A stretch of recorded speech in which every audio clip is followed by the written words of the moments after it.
Hi friends, అందరూ బాగున్నారా? ఈరోజు నేను మైదా పిండి లేకపోయేసరికి గోధుమ పిండితో పిజ్జా చేయబోతున్నాను. అది ఇలాగా స్పోర్క్తో బాగా ఘాట్లు పెట్టుకోవాలి. ఘాట్లు పెట్టిన తర్వాత రెడ్ చిల్లీ సాస్ వేసుకొని ఆ రెడ్ చిల్లీ సాస్ వేసి మొత్తం ఆ పిండి మొత్తానికి ఆ చిల్లీ సాస్తో టచ్అప్ చేయాలి. ఆ తర్వాత మైనీస్ వేసుకోవాలి. మైనీస్ వేసుకున్న తర్వాత కూడా ఆ చపాతీ మొత్తం అయ్యేలాగా పిండి మొత్తం అయ్యేలాగా టచ్అప్ చేసుకోవాలి. ఆ తర్వాత టమాటా సాస్ వేసుకొని మొత్తం అయ్యేలాగా మళ్ళీ చపాతీ మొత్తం అయ్యేలాగా మనం టచ్అప్ చేసుకోవాలి.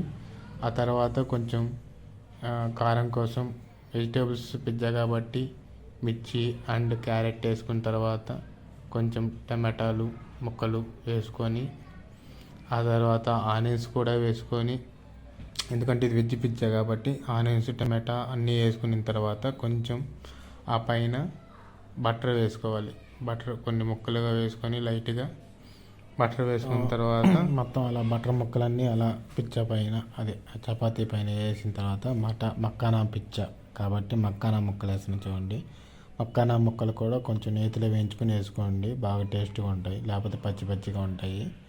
ఆ తర్వాత వేసిన తర్వాత మనం ఇదిగోండి మా ఓవెన్ చూపిస్తున్నా చూడండి. 9 లీటర్ పిజిఎన్ ఓవెన్, ఇది ఫ్లిప్కార్ట్లో దొరుకుతుంది. చాలా తక్కువ రేటుకి అయితే వస్తుంది, మీరు కూడా కొనుక్కోండి. చూసారు ఎంత స్మాల్గా ఎంత అందంగా ఉందో. అది గ్రిల్ తీసేసాను. గ్రిల్ తీసిన తర్వాత పిజ్జా ప్లేట్ ఉంది కదా, ఆ ప్లేట్లో పిజ్జా పెట్టేసాను. మూత కూడా వేసేసాను చూడండి. మూత వేసాను. మూత క్లోజ్ చేసిన తర్వాత ఇదిగోండి ఇక్కడ ఆ తర్వాత ఓవెన్ ఆన్ చేసుకోండి. ఓవెన్ ఆన్ చేసుకున్న 30 మినిట్స్ కానీ 40 మినిట్స్ కానీ టైమింగ్ సెట్ చేసుకోండి. ఆ తర్వాత 180 డిగ్రీస్ కానీ 200 డిగ్రీస్ కానీ టెంపరేచర్ సెట్ చేసుకోండి. ఎందుకంటే పిజ్జా బాగా హీట్ అవ్వాలి కాబట్టి ఆ టైమింగ్ చూడండి. పిజ్జా బాగా హీట్ అవుతుంది. తర్వాత టింగ్ అని సౌండ్ వచ్చి ఆటోమేటిక్గా షట్ డౌన్ అయిపోతుంది. అంటే మనం సెట్ చేసుకున్న టైమింగ్కి ఓవెన్ ఆటోమేటిక్గా ఆగిపోతుంది ఫ్రెండ్స్. ఇంకా చూడండి, పిజ్జా అయితే ఆల్మోస్ట్ వేడిగా అయిపోయింది. చూడండి, బయటికి తీస్తున్నాను. వేడి పిజ్జా, మక్కానా పిజ్జా తినడానికి రెడీగా అయ్యింది.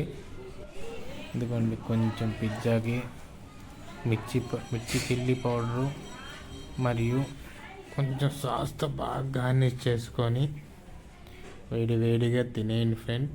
పిజ్జా అయితే చాలా బాగా టేస్టీగా వచ్చింది. మీరు కూడా మీ ఇంట్లో ట్రై చేసుకొని తినండి ఫ్రెండ్స్. ప్లీజ్ సబ్స్క్రైబ్ చేసుకోండి ఫ్రెండ్స్.